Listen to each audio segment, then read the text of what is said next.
السلام عليكم ورحمة الله وبركاته. أهلا بيكم في فيديو جديد نتكلم فيه عن استكمال رحلتنا في أمريكا. عايز أقول لكم النهاردة على موضوع إزاي الناس هناك بتتعامل. يعني يمكن الموضوع ده مركز فيه لأنه يعني أفتكر إن إحنا كنا مرة رحنا مول وقعدنا عملنا فيه تسويق وكده، بنشتري حاجات وكلام من ده، فتأخرنا لحد الساعة بقت 11 ونص حاجة كده يعني. فالمفروض ان احنا هنمشي بقى، فخلاص قفلوا بقى الديسكس بقى، المكاتب بقى قفلوها كده وبدأوا اللي هو خدمة العملاء وكلام من ده، وماشيين بقى خلاص بالليل. فطلعنا بره بصينا ملقناش تاكسيات، ما كناش برضه نعرف لسه موضوع انه مفيش تاكسيات في المنطقة دي، او تاكسي مش انك تطلع تدور تشاور له كده في الشارع او كلام من ده.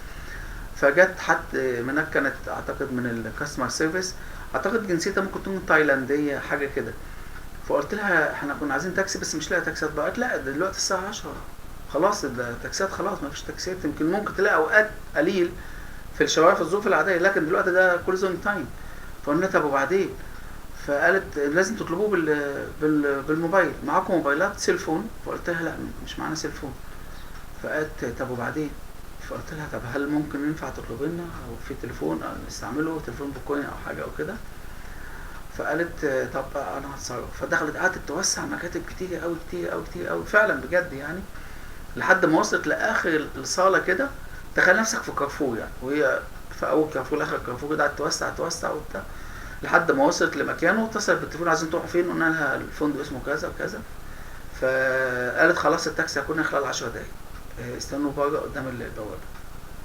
فوقفت ايه ده، في جدعانه اهو يعني، مش بس الجدعانه في المصريين يعني يقول لك اجدع ناس المصريين، ايوه احنا جدعان بس في ناس جدعان برضه. التعاملات الانسانيه يا جماعه دي حاجه تانية. عايز اتكلم على تجربتين. في حاجه اسمها وول مارت هناك، سلسله محلات كبيره اسمها وول مارت. قالوا لي قبل ما اسافر بصراحه، ليه حد من الزملاء قال لي في حاجه اسمها وول مارت، بس ما صدقتش الا لما شفت بعينيا واحنا جربنا.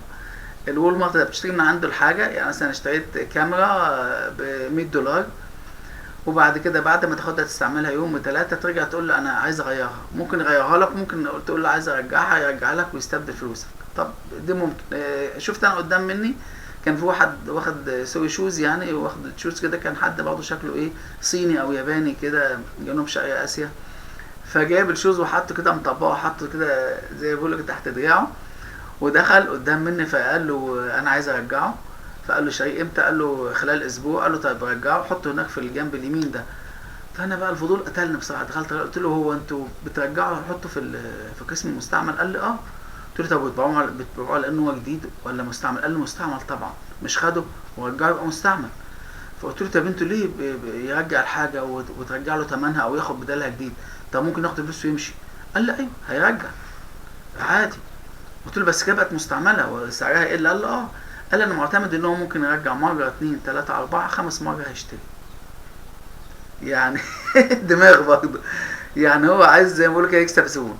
طبعا ده لو فتح في مصر هيتخيب بيت اكيد يعني، بس لا كونسبت ده موجود. احنا حتى كنا اشترينا الكاميرا وجينا نرجعها، بعد ما احنا رجعنا لا الكاميرا دي كويسه يا جماعه، خساره ان احنا رجعنا، بس كنا رجعنا فعلا. قال خلاص حطها هناك عندك، وايه اللي مش عاجبكم فيها عايزين منها ايه؟ فلما لقينا الموضوع كده قلنا لا خلاص مش هنرجعها.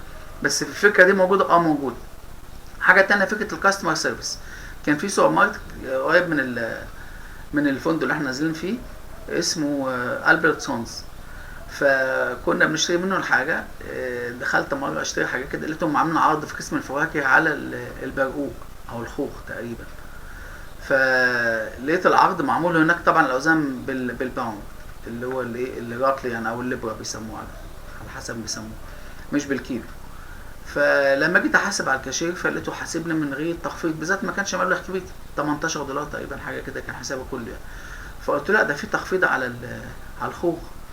قال لي قلت له قال لي مكتوب فين؟ قلت له مكتوب جوه في تخفيض عليه، فالمفروض انه ده يبقى السعر اقل من كده. فعمل اناونس كان ده في الميكروفون، يا جماعه رئيس قسم الفواكه يتوجه. فجاله، يمكن ده حاجه مش تنظيميه او المفروض يكون عارف يعني، الكاشير يبقى عارف ان عنده، يمكن كان لسه نازل اوفر او حاجه كده ما اعرفش. فقال له هو في كذا على الخوخ كذا كذا؟ قال له اه في تخفيض عليه فعلا. فقال لي خلاص بقى روح الكاستمر سيرفيس وهم ايه يتعاملوا معاك. فقلت كاستمر سيرفيس بقى نظام كارفور، ويجيب السوبرفايزر ويمضي ويلغي، وتروح بقى تستنى في طابور خدمه العملاء طابور. فقلت له خلاص مش مهم بقى اذا كان الموضوع ياخد منه وقت. قال لا لا كاستمر سيرفيس في ظهرك على طول، لو وراك على طول. فلفيت ورحت لهم فقلت لهم في كذا كذا، فقالوا اه طيب حاضر. فخدوا قاموا كانسلين الريسيت، ولقيتهم ادوني الفلوس بتاعته كلها. المفروض يديني الفرق اللي هو 3 4 دولار يعني، لقيته اداني 18 دولار كلهم. فقلت له ده انت اديتني الفلوس كلها، انا حق 3 4 دولار يعني. فقال لا ده اعتذار مننا ان احنا عطلناك واخرناك وسببنا لك ازعاج، احنا المفروض كنا من الاول عرفنا ان في تخفيض على الحاجه ما كناش رجعناك تاني. طب كويس جدا. حد يقدر يقول بقى ان خدمه العملاء سيئه في مكان زي ده؟ استحاله يعني. دي مره تانية دخلنا كنت انا برضه والزملاء على اساس ان احنا كانوا عاملين تخفيض على الشيبسي العائلي، فقالوا التخفيض على الشيبسي من مش عارف من 3 دولار ل 1 دولار، بس ايه بناء على الكوبون، بناء على الكوبون اللي معاكم. فخدنا بقى رحنا على الكاشير قلنا له احنا ما معناش كوبون، فهل لينا ان احنا ناخد تخفيض؟